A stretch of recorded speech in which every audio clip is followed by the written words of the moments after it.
আসসালামু আলাইকুম। আজকে আপনাদের সামনে নতুন আরও একটি ভিডিও নিয়ে হাজির হয়েছি। ভিডিওর মূল টপিক হচ্ছে আমাদের রাকিবুল ইসলাম হুজুর, আমার কলিগ, উনি একটা বাইক কিনবে। তো আমাদের মাদ্রাসা ছুটি দেওয়ার পরে আমাদের নেক্সট প্ল্যান ছিল যে আমরা মাদ্রাসা ছুটি দিয়ে আমরা পটুয়াখালীতে যাব। তো যেই কথা সেই কাজ, আমি এবং আমাদের ইমাম সাহেব রাকিব হুজুর উনি একই সাথে আমরা মসজিদে চলে আসছি লেবুখালী, এবং অন্যান্য হুজুর তারা একটু বাড়িতে গেছে, তাদের বাড়ি পাশেই, সেই জন্য তারা রেডি হইতে গেছে। আমি এবং রাকিব হুজুর এই মসজিদ দিয়ে উঠব। তো আমরা মসজিদে কিছুক্ষণ অপেক্ষা করতেছিলাম যে তারা আসুক, এবং আমরা তারপর তাদের সাথে এখান থেকে রওনা দেব। কথা বলতে বলতে এর মধ্যে তারা আসছে পড়ছে এবং আমাদেরকে ফোন দিছে যে আপনারা তাড়াতাড়ি আসেন। যেই কথা সেই কাজ, আমরা গাড়িতে উঠে বসলাম। সামনে নাইম হুজুর এবং রাকিব হুজুর যে আর কি বাইক কিনবে, এবং সামনে আছে ইলিয়াস হুজুর, মুহতামিম সাহেব, এবং এর সামনে আছে হচ্ছে আমাদের রিয়াজ হুজুর। এবং গাড়ি আমাদের রওনা দিছে। সাইম এবং হচ্ছে রাকিব হুজুর এরা দুজনে পিছনে রয়ে গেছে, কারণ তাদের আসতে একটু দেরি হয়েছে। তাদেরকে বলা হয়েছে তারা যেন একটু পরে আসে, নিজেদের মতো করে আসে। তো আমরা আসার পরেই চৌরাস্তায় যে বাজাজের শোরুমটা আছে সেখানে উঠলাম।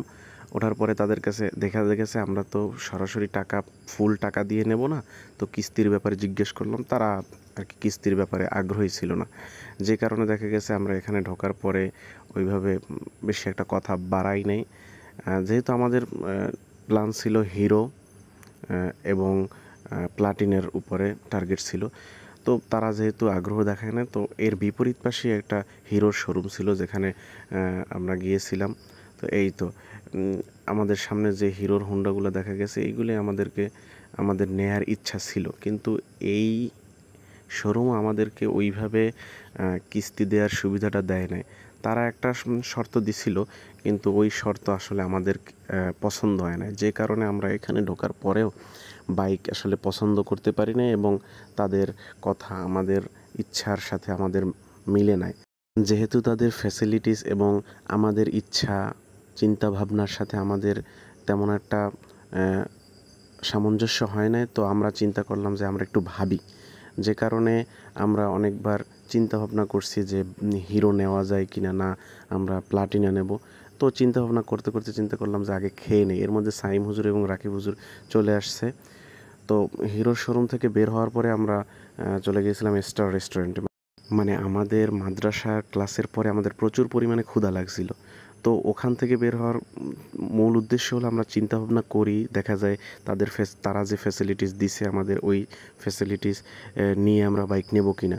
তো এরপর আমরা খাওয়া দাওয়া শুরু করলাম। আমরা সবাই আর কি কাচ্চি বিরিয়ানি নিয়েছিলাম, যেটার পরিমাণ ছিল মোটামুটি ভালোই, এবং দাম ছিল 280 টাকা করে প্লেট। আমরা বসে রয়েছিলাম এবং কিছুক্ষণের মধ্যে আমাদের খাবারও চলে আসছে। তো এর ভিতরে ছিল 2 পিস গোশত এবং 1 পিস হচ্ছে গিয়া, মানে বট বলে ওইটারে, এবং একটা ডিম ছিল, এবং পরিমাণে আলহামদুলিল্লাহ ভালোই ছিল। স্টার রেস্টুরেন্টে আমি অনেকবার খাইছি, এবং যথেষ্ট তাদের ম্যানারও যথেষ্ট ভালো, সার্ভিসও যথেষ্ট ভালো। তো আমরা যথারীতি খাওয়া শুরু করলাম, এবং ব্যক্তিগতভাবে আমার, রিয়াজ হুজুরের এবং রাকিব হুজুরের এক্সট্রা আরও একটা প্লেট লাগছিল, যেটার দাম ছিল সম্ভবত 100 টাকা, এবং আমরা এক্সট্রা দই নিছিলাম, যেটার দাম সম্ভবত 380 টাকা। আমরা সবাই ভাগাভাগি করে নিয়েছিলাম। তো যথারীতি খাওয়া দাওয়া খুব ভালোই চলছিল। এরপরে বের হবার পরে চিন্তা করলাম যে এত দূর আসছি, কী করা যায়। এরপর বাদঘাট টু চৌরাস্তার মাঝখানে আরও একটা হিরোর শোরুম আছে, যেখানে আমরা যাওয়ার সাথে সাথেই বললো যে ভাই, এখানে আমরা কিস্তির ফ্যাসিলিটিসটা ওইভাবে দিতে পারবো না। তো আমরা ওখান থেকে বের হওয়ার পরে অন্যান্য হুজুরের একটা অটোতে করে বাদঘাটের বাজারের পাশে একটা টিভিএসের শোরুম আছে, সেখানে চলে গেল, এবং আমি এবং রাকিব হুজুর কিছুক্ষণ অপেক্ষা করছিলাম মাঝখানে একটা দোকানে। তো তাদের অপেক্ষা করতে করতে দেখলাম তারা আর আসে না। তারপর ফোন দিলাম, তারপর আমরা আবার হেঁটে সেই বাদঘাট চলে গেলাম।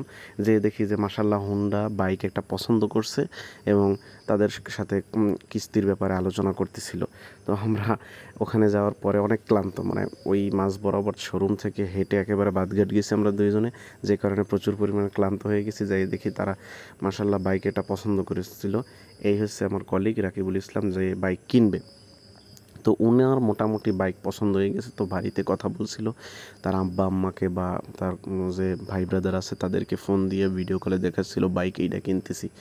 তো কিস্তির সুবিধা যেটা হচ্ছে তা আমরা এককালীন ৮০,০০০ টাকা দেব এবং পরবর্তী 2 মাসের ভিতরে আমাদের আর দেখা গেছে ১,৩৫,০০০ টাকা বাইকের দাম সম্ভবত, যেটা সঠিক মনে নাই, ১,৩৫,০০০ টাকা, এবং পরে বাদবাকি টাকাগুলো 2 মাসের ভিতরে দিতে হবে, তাইলে আর বাড়তি কোনো টাকা অ্যাডভান্স দেওয়া লাগবে না। সাইম হুজুর আবার একটু ট্রায়াল দিতেছে।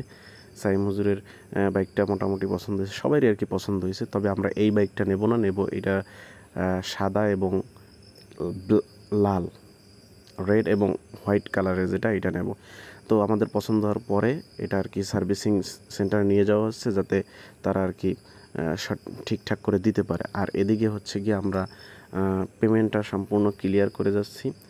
আমরা পেমেন্টটা ক্লিয়ার করার পরে টাকাগুলো গোনার পরে, এবং ওই পাশে আমাদের বাইক নিয়ে গেছে, সেখানে আর কি ফুল জিনিসটা রেডি করে দেবে, এবং রেডি করার পরেই তা আমরা নিয়ে যাব। তো এখন দেখা গেছে রাকিব হুজুর এবং রিয়াজুল ইসলাম হুজুরকে আমরা রেখে আসছিলাম, আর যারা ছিলাম তাদের তো থেকে আর কোনো লাভ নাই। আমরা বাইক ওখানে রেখে আমি, নাইম হুজুর, সাইম হুজুর এবং রাকিব হুজুর এবং মুহতামিম সাহেব আমরা একই সাথে আগে চলে আসছি।